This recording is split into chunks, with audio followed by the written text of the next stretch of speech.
This is the Economic Club of Florida, a distinguished platform for discussion of the major national issues of the day.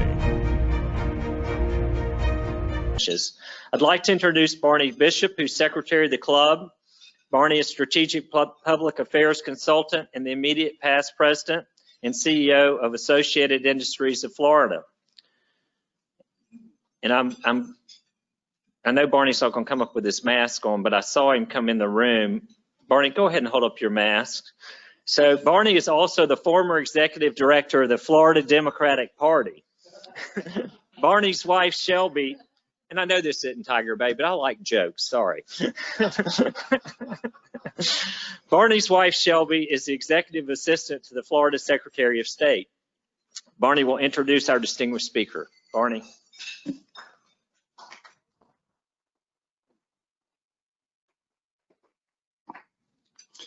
Good afternoon. So I'm a little conflicted, I get it, I know.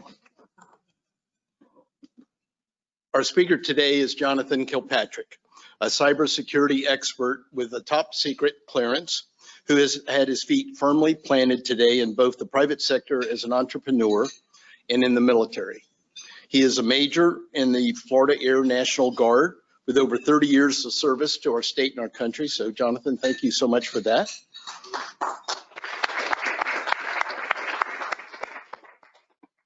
As a cyber systems officer, and has recently been activated to serve as the deputy commander of the 101 Air Communications Squadron at Tyndall Air Force Base. You should know that as a result of this invitation, he has been gone from where he lives in Crawfordville since May. So last night was the first night he got to sleep in his own bed with his wife, see his family. So we're happy to have been a part of that, John. As such, he is responsible for the 101 Mission Defense Team's requirement of cybersecurity for the Falconer weapon system and for the data and communication needs of the 601 Air Operations Center of the 1st Air Force and Air Force Northern. The Falconer weapon system includes planning, directing, and assessing air, space, and cybersecurity operations, air defense, airspace control, and coordination of space and mission support. On the private sector side, he's had an interesting progression of jobs, from starting as a software developer for state government to serving as the chief information officer for a major city of Florida, and recently to founding his own firm.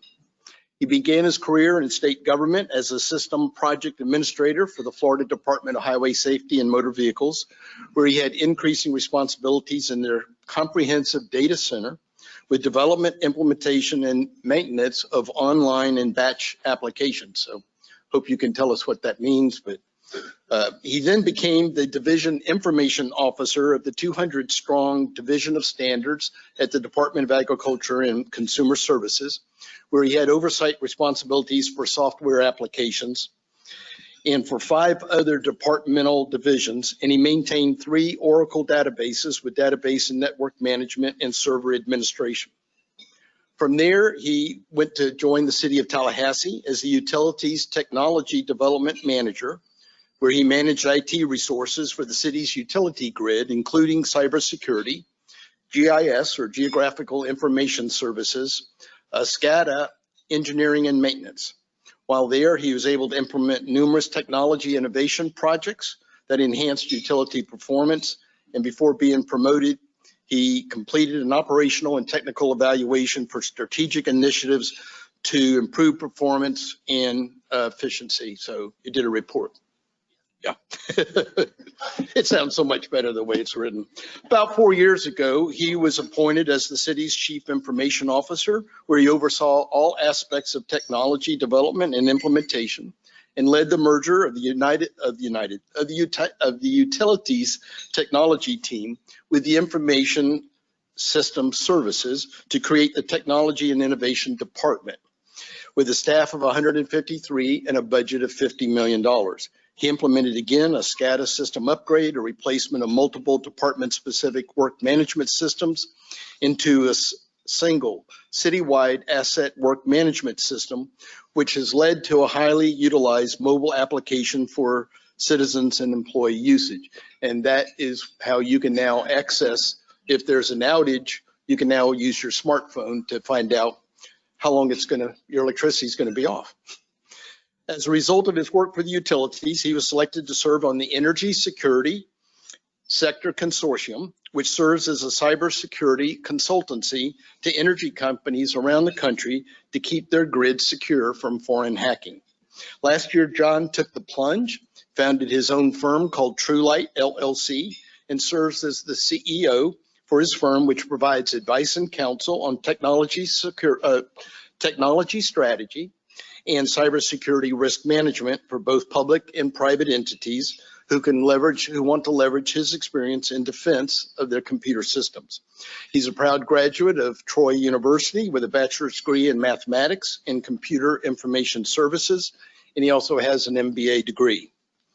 On the civic side of the ledger, John was appointed to the Tallahassee Community College Board of Trustees by Governor Rick Scott. He's already served as the chair of that board and still serves on it today.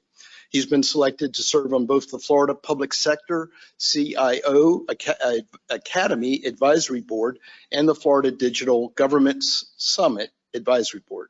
His honors include being awarded the Field Grade Officer of the Year for the 101 Air Communication Squadron, and he has won the Florida Governor's Sterling Award in the category of Measurement, Analysis, and Knowledge Management. Let's give John a warm Economic Club welcome.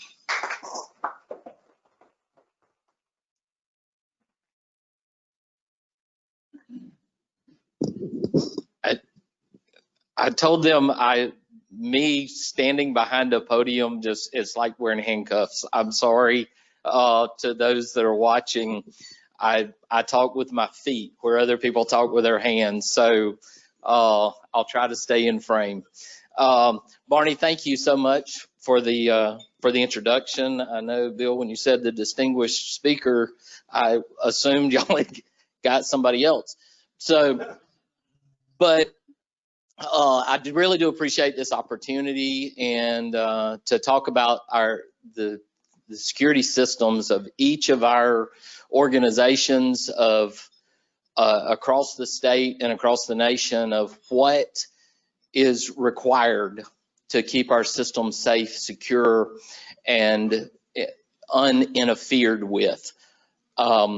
As Barney mentioned, I have spent almost 35 years in the technology sector, with both in public sector, private sector, and in the military with the Florida Air National Guard. To tell you just, Trulight we formed it a little over a year ago as a technology consultant company doing technology strategy, cybersecurity compliance, and web development. And we've made it through the worst part of the COVID shutdown, so and moving forward. I do this a little bit interactive. As an Air Force officer, any of you know what that is? Airplane. I heard airplane. I heard anybody? F-22. That's a computer with wings. And I say that somewhat seriously. It's an F-35. It is a computer with wings. The pilot is just along for the ride. It's not the P-51 of World War II. That aircraft is designed and it is run one computer after another, from the flaps to the defense to the radar, everything within that system, within that aircraft. It is a computer with wings. Like I said, it is an F-35, the newest newest fighter aircraft in the arsenal. With that in mind, anybody, what is this?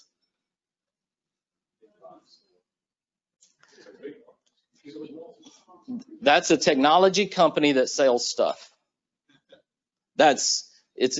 Walmart is at its heart. It is a technology company that sells stuff. Sam Walton's autobiography talks about the growth of Walmart was based on two things: his availability of aircraft Because he was a pilot, he could fly to the different stores and be there in a day. Secondly, to his inventory control systems that he put in place to do just-in-time inventory. It is a computer, that is a technology company that sells stuff. If you don't believe me, go to Walmart sometime when their systems are down. My wife, she told me I could use this example. She went to pick up some medication. The pharmacist said, "Ma'am, it's sitting right there, but I can't give it to you. Our computer's down. Come back tomorrow." It's sitting right, sorry, the computer's down. Walmart is a technology company that sells stuff. All of our organizations, to be successful, are at their heart technology companies today. There's a reason there's no Amish companies in the Fortune 500. Technology drives what we do, whether it's in banking, whether it's retail, regardless of what it is. If you want to test this out, go turn your computers off for a week in your offices. See how much gets accomplished. Walmart and I just picked Walmart at random, but any of major companies are at their heart technology companies. What that leads us to is cybersecurity threats. The threats that are prevalent within the industry, every system has vulnerabilities. I say that without reservation, that every system has vulnerabilities, every system has risk. The key is to minimize those risks, to take those risks down so that you're not the easy target, you're not the low-hanging fruit, to make it the most difficult to assess, attack, and disrupt your organization, to minimize those risks, to eliminate as many vulnerabilities as possible, particularly the ones that are easily exploitable. And we'll talk a little bit about that a little bit later, but the threats that are within, that are seeking to attack your organization, I'd put them in three categories: thrill seekers, criminal organizations, and nation-state sponsored criminals. The thrill seekers are those that are just want to see if they can get away with it. The kid in the basement, can I do this? Is it possible for me to get into this system? What can I do? The criminal organizations are typically they're after financial gain. They are seeking to attack based on a gain, a financial gain. And then nation-state sponsored may have they'll have a multitude of driving factors. It could be financial, it could be disruption, it could be nationalistic goals. Thrill seekers are in it for the challenge. They want to see if they can. They're typically by a cyber defense strategy or a cyber defense organization. They're fairly easy to detect. They usually come in very noisy. Those are the hit and run type bandits that are coming in noisy. They want to see if they can get away with it, and then they're gone. They're also probably they are the easiest to defend against. The criminal organizations are professionals.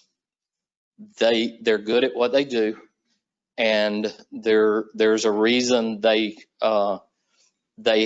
take so much out of the economy every year. They are very good at what they do. They are highly trained, and they're financially motivated. And we'll get to this in a minute, but the ransomware that is hit throughout the world was a $5 billion industry in the United States in 2017. $5 billion. They are financially motivated and they're highly trained, and at $5 billion you can hire some really smart people to make it work. They are extremely sophisticated. They typically use social engineering and as a way to get into your systems. And human error accounts for about 90% of their access that they are able to gain from your system. Every one of us has got the email that says, click here to help me with this invoice.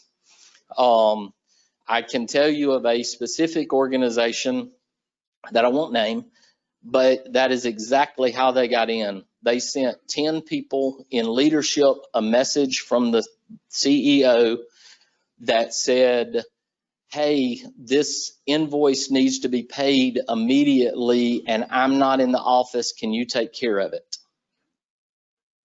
And they clicked on it, and here it was a Excel spreadsheet that then infected their systems, and without getting into a lot of detail, it set up a keylogger on their machine, gathered passwords, and the criminal organization then owned their system. The nation state have a lot in common with the criminals. They are professionals. They are highly trained. They may have financial gain and motivation, but more so they have nationalistic goals. How can we utilize cybersecurity to impact an adversary or someone that we want to make a statement on the world stage? How can we impact them? The nation state professionals are often extremely quiet. They are, if you want to equate them to the burglar, they are the very quiet, very professional attackers. You may not know they're there. They may be purely doing data extraction where they are seeking to pull information, not necessarily cause disruption. Disruption is a goal. And one of the examples that I have is you may be familiar with New Zealand Stock Exchange was part of a attack that occurred in August, where and it's unknown who was engaged. But the New Zealand Stock Exchange had days worth of downtime because of a disruption. And my guess is that was based on a nation state actor that wanted to make a point.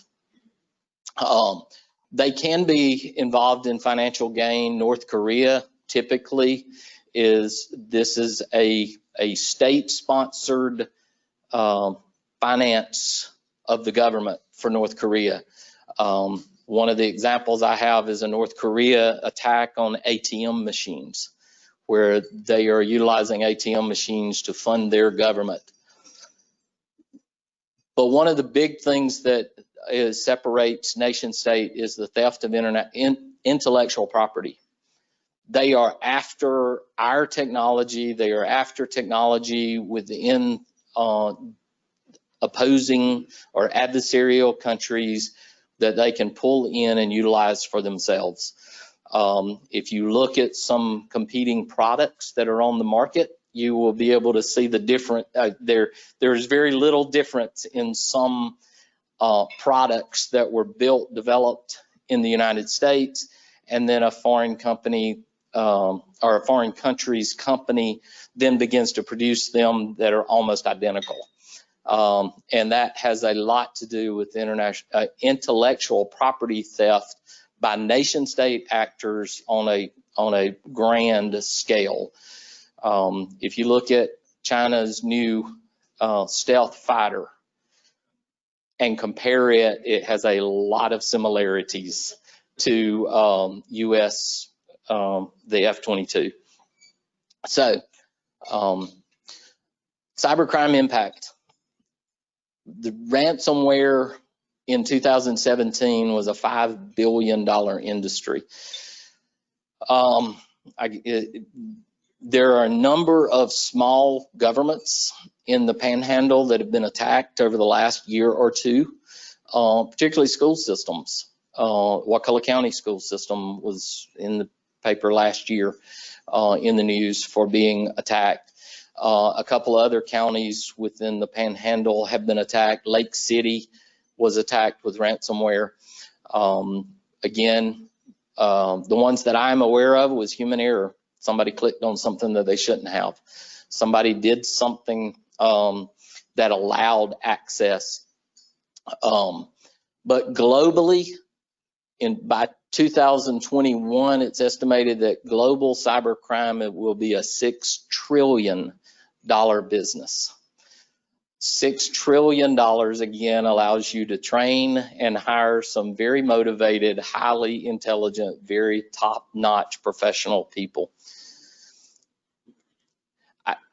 This doesn't come across really well for the room, but just some examples, and if you're interested, it's csis.org. They put out a major cyber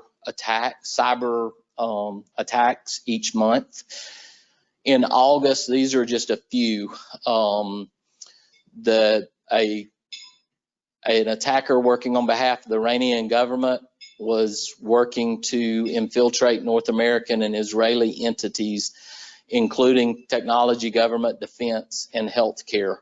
New Zealand Stock Exchange was brought down several days, and the suspected Pakistani hackers were in 7 countries, primarily India and Afghanistan, exfiltrating data on individuals, not necessarily causing disruption, just looking at systems and pulling data off of their systems. I won't ask for a show of hands, but how many of you have confidential data on your PC in your office that would cause you great heartache if it was released to the newspaper? I'm assuming every one of us in here. That's not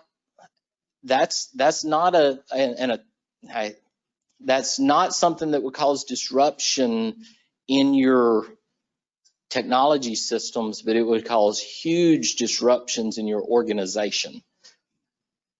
The last one I want to mention is Ukrainian officials stopped a Russian hacking group that was doing a phishing campaign to get access to Ukrainian systems in an effort to disrupt Ukrainian Independence Day celebrations. Again, just to make a point, nation-state goals, nationalistic goals. And with the pandemic, with COVID, just a headline from during Hurricane Florence, hackers use crises as a prime opportunity to attack. During COVID, during any time that you have something that would distract you from your main goals, often during an event, a crisis, your CISO or your ISM, Chief Information Security Officer, or your Information Security Manager may be distracted, may be engaged in other things that is trying to keep the business running or the organization running, and may not be fully engaged in working on the defense. So what better time to attack? What better time to make an impact? Preparation. In your organizations, do you have an updated strategic plan that says this is what our primary goals are? If everything else falls apart, this is what we're going to do. This is how we're going to operate. These are the opportunities we are going to go after, and this is how we are going to minimize our risk. A cybersecurity plan in order to say this is how we're going to defend our organization. This is how we're going to keep those bad actors out of our systems, and how we are going to impact our organization positively by pursuing a secure cybersecurity. And then Lastly, an emergency operations plan. None of us expected that all of these offices in downtown Tallahassee was going to be empty for 3 months, 4 months. That emergency operations plan, how are we going to keep things up and running? Again, to the Walmart example of not being able to fulfill a prescription because the computer system is down. How are we going to operate in that kind of emergency?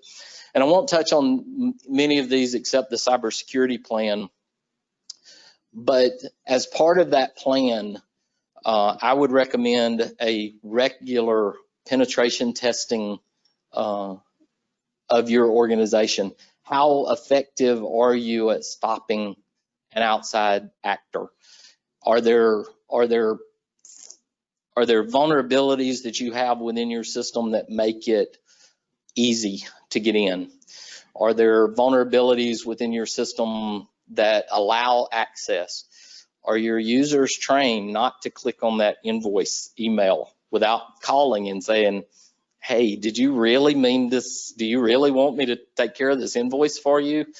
Do you really want me to go buy 47 gift cards and put the information in? Make that phone call. Vulnerability analysis, more than just a pen test. Check your systems for what vulnerabilities you have and what risks are apparent. It may not be something your team is doing. I was in a conference not too long ago, and he was an elected official, stood up and boldly said, we use no third-party software in our organization. We do not use any open source software anywhere in our organization. Then he kept talking and said, yeah, I found this Excel spreadsheet online and we downloaded it and the macros were already written, so it worked perfectly. That's a third-party software. That's something someone else has written, and as soon as you execute it on your system, if they have ill intent, they have you. So doing that vulnerability analysis to say, what areas of vulnerability do I have? What risk can be exploited in my organization? A large, as Barney mentioned, I am in the Air National Guard and do cybersecurity there, and several of the folks who work with us at Trulight are military trained as well. What they do is offensive cyber for the military. They are doing some of this stuff that we talk about as how can we disrupt, how can we, because that's part of modern warfare. That, you know, the military's goal is to break things. So, or part of the military's goal is, so that vulnerability analysis, looking at your systems from an offensive mindset, not just how would I defend, but looking at your systems and saying, if I wanted to destroy your systems, how would I do it? And seeing how you can do that, and doing that through third-party assessments. Often your own staff, no matter how good they are may not see the forest for the trees, and having an outside view of that makes a big difference. For detection and prevention, having an edge protection system, something that looks from the outside what is coming into my network, what is coming into my system, and on every endpoint device. What are you monitoring for anomalies? And I think I need to hurry a little bit. The intrusion protection system, intrusion detection system, have something on your network that looks for that. And then user training. I would absolutely encourage you, does every user in your organization have the training to say, no, I shouldn't click on that. No, I shouldn't do that. I will tell you, if I wanted one of the ways to break into a system very, very easily is to come into your organization to your receptionist and say, I've got a meeting with Barney in a couple of minutes and I made a change to this PowerPoint. Here, can you take this thumb drive and print out? How many of your receptionists would do that? And as soon as the receptionist plugs in that thumb drive, it's on your systems. The other way is to drop a thumb drive in a bathroom somewhere and just put a label on it that says confidential. Somebody's going to put it in. You can guarantee it. The foreign threats are real, and they are seeking access to our systems across, whether it's government, private industry. This is an article from ZDNet where the Iranian hackers have been found to infiltrate VPN servers. We've been taught that if you're using a VPN, you are safe. You are safer. And please use VPNs across your systems. But they have been working hard. They're professionals. They are infiltrating our system. Election system security. I was speaking earlier about the election system and the Albert system that is used to monitor and detect any anomalies within our system. And just from my opinion, our infrastructure is very secure. It has a solid detection and prevention infrastructure that looks for any anomalies, and it is monitoring for detection continuously. And I would also say that within the state of Florida, we are fortunate to have a system that does require paper ballots. And there is all the paper ballots must be maintained by Florida statute, and they are there for validation if there is any question or any area of concern. Just a quick look at some of the top offenders. Some of these names probably won't surprise you. China, Taiwan, Russia, Latvia, Iran, North Korea. Some of the top offenders of election interference, not hacking, interference, because 55%, and this was from October of 2019, 55% of adults now get their news from social media, sometimes or very often. And it's very easy to manipulate the news feeds within social media. The troll farms in Russia that are set up just to create fake accounts and carry on misinformation campaigns. They set up thousands of accounts and then create an echo chamber where they will send information back and forth within Facebook or Twitter or Instagram. They send the information back and forth until enough people pick it up, and then it spreads continuously. That echo chamber works. They may argue with each other. It may be the same person with 10 accounts, and they start arguing with each other until they pull somebody in on one side. There's articles, everyone has heard of the Russian influence. It's bipartisan, just so everyone is aware. There are countries that are working for both parties, not working for, sorry, take that out of the, I guess this is live, isn't it? You can't take that out. That are working on behalf of. They want to see one candidate or the other elected, and there are multiple countries that are engaged in that. And they create this echo chamber with fake accounts and using artificial intelligence chatbots.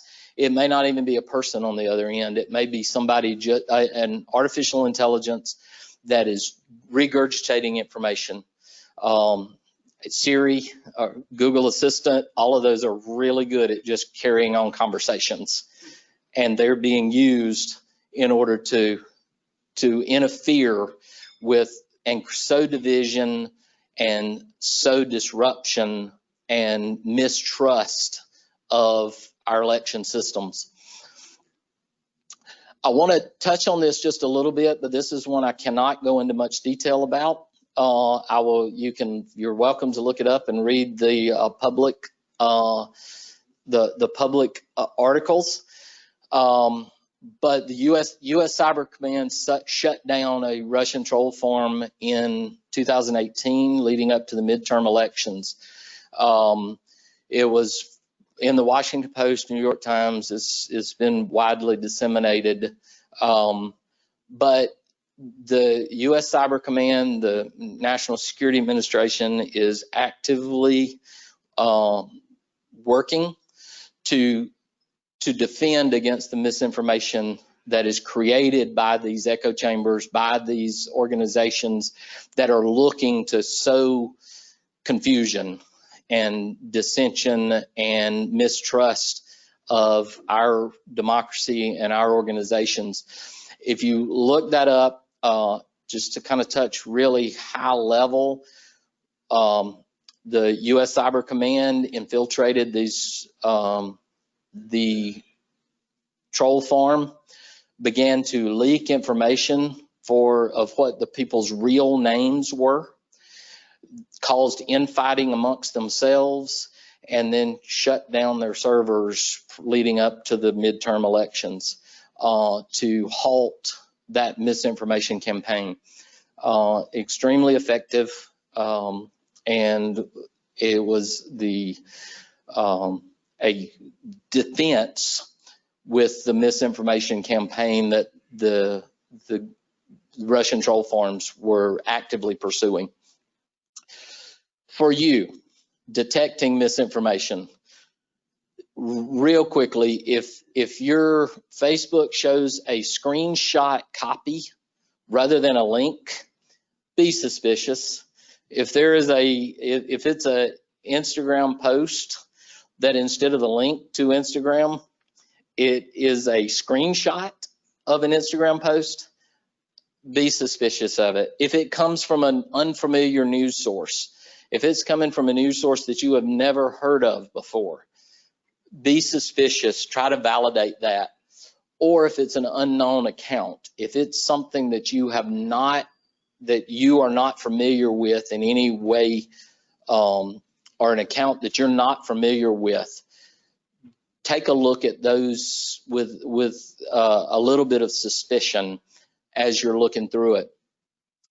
The echo chambers, the ability of foreign entities to engage in conversation and create an event out of something that doesn't really exist is really, really powerful.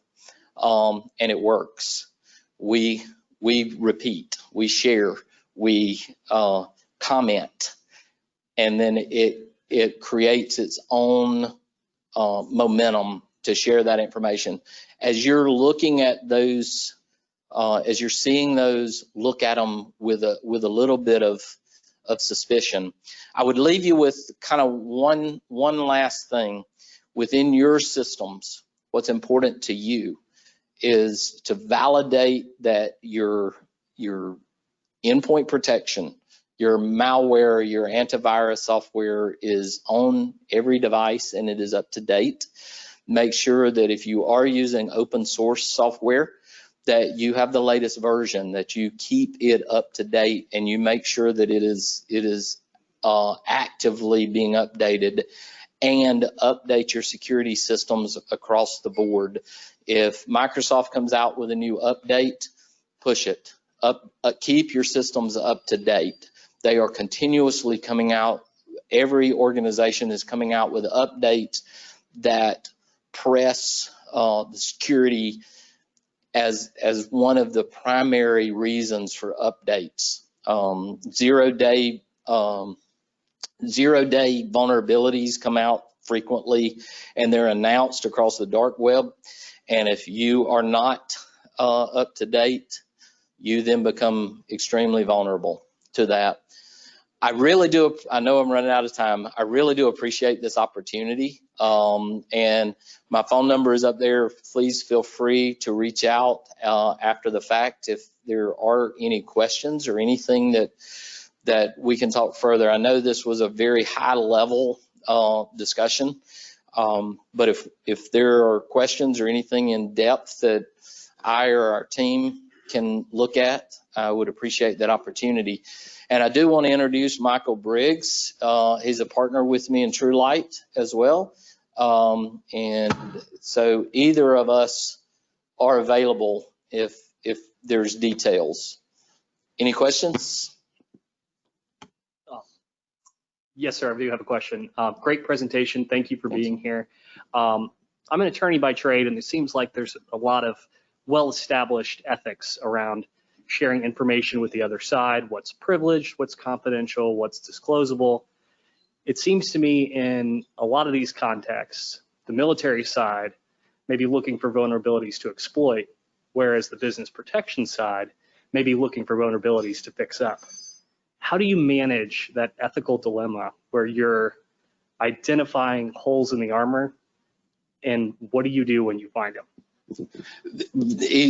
Thank you for the question. For me, my role within the military is defensive. I am not engaged in offensive with the military. Some of my team is. Now, with that said, it is extremely highly illegal for any of us to do offensive activity that is not under the banner of DoD. So when you say looking for vulnerability from the military standpoint of looking for vulnerabilities to exploit, that would not be something we would do as in a civilian capacity, nor would we do it in a military capacity against with a specific target in mind or within the U.S. To give you a little broader example, the vulnerabilities that would be looked at would be things like being able to turn off a radar in an adversary's arsenal, or being able to, I mean, so what if they have, you know, I'm trying to say this the right way, but it would not, for me, there's not any dilemma because that would never happen from the military side towards an entity that was not an adversary. Does that make sense? Yeah, thank you very much for a great presentation. Thank you. Please tell us which one of those international actors want to help, which of the two candidates get elected? I will share with you the source that I have read, and y'all are welcome to look it up, but it was an NPR article. An NPR article that said that particularly Russia and North Korea, or Russia and would like to see a Trump re-election. China, North Korea, and Iran would like to see a Biden election. So that is an NPR article. Please take it for use that information as you see fit. Yes, I got a question for you, and that is, so how is it that somebody like Bezos at Amazon is susceptible to a 13-year-old kid in Tampa hacking into a system? Was it through a third party?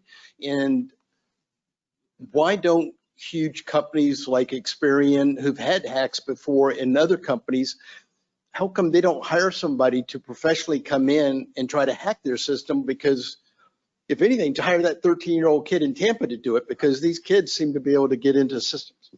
Yeah, absolutely. And those are generally the thrill seekers. Those are the ones that are saying, just, can I get away with it? Is this something that I can do? And that 13-year-old kid exploited a 0-day that had come out and was attacking a system. The zero day is something that comes out that doesn't have a defense yet. A 0-day vulnerability is Microsoft releases, I shouldn't say, an operating system comes out that has a vulnerability in it and no defense has been released for it yet. There are regularly opportunities to attack organizations or attack systems that come out without a good defense. Those kiddie scripts or kiddie hackers are the ones that are, you know, in their parents' basement seeing if they can get away with it. And that happens quite frequently. Organizations, again, the way to defend against them is to keep your systems up to date.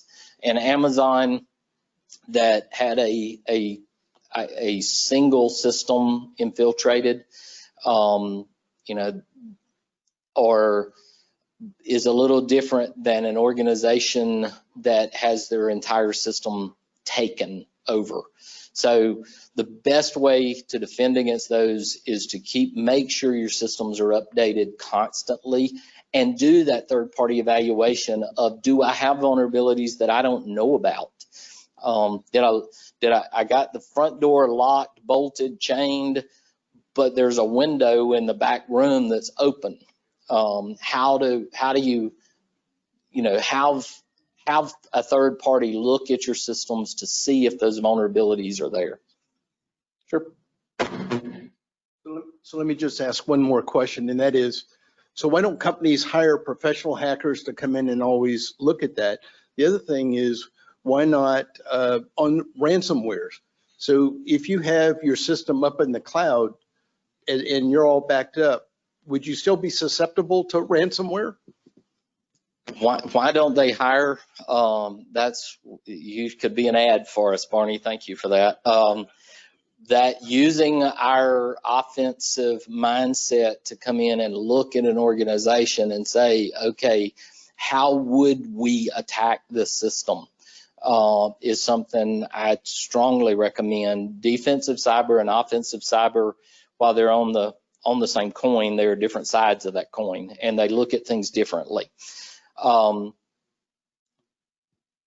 was your second? The cloud. Having backups, absolutely. Having backups in the cloud gives you a much stronger position of defense than an on-premise system, particularly one that's not backed up. Now, with that said, there are still some vulnerabilities to cloud, and your illustration of the Amazon attack is exactly that. When an attack against a cloud system, a clouded system, it still has some vulnerabilities, but it is much stronger than an on-prem typically. I'll give you an example from an organization I was in several years ago. We did get hit by ransomware because of the way our network was architected, and anybody who, I don't know how many technology folks we have in here, but we had a highly segmented network which allowed us to hold the ransomware to a single segment within the network, and it only infected a single server within that network. By using a segmented architecture of our infrastructure, saved us, and when we got attacked, we lost 24 hours worth of data. 24 hours worth of data, we can survive that. 6 months worth of data across the entire enterprise would have crippled us. But having the architecture designed for that, and then having those backups, now it makes a big difference and gives you a much stronger sense of security and a much stronger recovery platform in order to get back up and running again, back to the strategic plan and the emergency operations plan. We lost 24 hours worth of data. Not good, but not catastrophic either. Stay here. Let me have the microphone. Quick question. How safe are our home networks? Quick. Not. For most users, not. And I'll give you a couple of, you can do a Google search on drive-by. Just do, war driving. Thank you. Just do a Google search on war driving, where people drive around and see whose home networks are open, and then they post it on the internet so everybody knows whose home networks are open and they can access. Change your passwords on your routers. Change your password. If you have a smart refrigerator, change your password on it. Don't use the default. If any of your devices you bring into your home network, change the passwords on them at a minimum. I would also give you the advice, the strongest passwords, just use 4 completely unrelated words. They're easier to remember and they're longer, typically. Blue, light, monkey, dog. You know, that's a pretty secure password. And so those are the things you can do. Now, home networks and your own passwords. HaveIBeenPwned.com. Go in there and type in your email address and see how many people have your passwords. So HaveIBeenPwned.com. And pwned, P-A-W-N. Pawn. So my Boston accent is coming out. Sorry, pond. No, that's a. Here, say that again. Glad I asked for a spelling on that. It's HaveIBeenPwned.com. And type in your password or your email address, and it will give you wherever that email address has been used, what breaches have occurred to that your password is now open and available to anybody who wants to pay about 50 cents for it. So look at that website, and it'll give you an idea. Mine is on there multiple times. Any of you have LinkedIn? Yours is, if your password that you used for LinkedIn is available to anybody who wants to purchase it. Change your password. Change your password. It should be a consistent, make a point to change your password fairly frequently, and do not use the same password for everything. If your banking account uses the same password as your LinkedIn, that's probably a problem. Use different passwords for different accounts. Could you maybe talk about multi-factor authentication? Absolutely, multi-factor authentication. Different. I don't want to get too down in the weeds, but multi-factor authentication is something you know and something you have. Dual factor authentication is usually 2 things that you know. A past question. The banks typically use, your mother's maiden name or what high school you graduated from as a question. Multi-factor authentication is something you know, something you have, as in a password and an access code that was sent to your phone. By far more secure than simple password, or a password and a fingerprint. Far more secure than a simple password alone. It's very important. If you can use multi-factor authentication, use it, particularly within your organizations.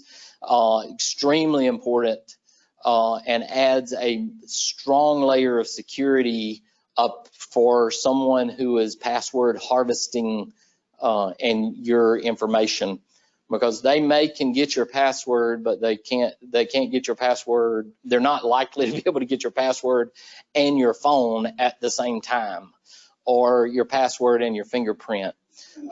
So extremely important and adds a significant layer of security to use the multi-factor authentication. Thank you. Don't go anywhere. Thank you for that insightful presentation. And on behalf of our members and the board, I'd like to present you with this Stanley Proctor bronze sculptured eagle. He's a local but nationally known artist, and that's our gift to you for coming today, even though your gift was getting to spend the night at home. So thank you again.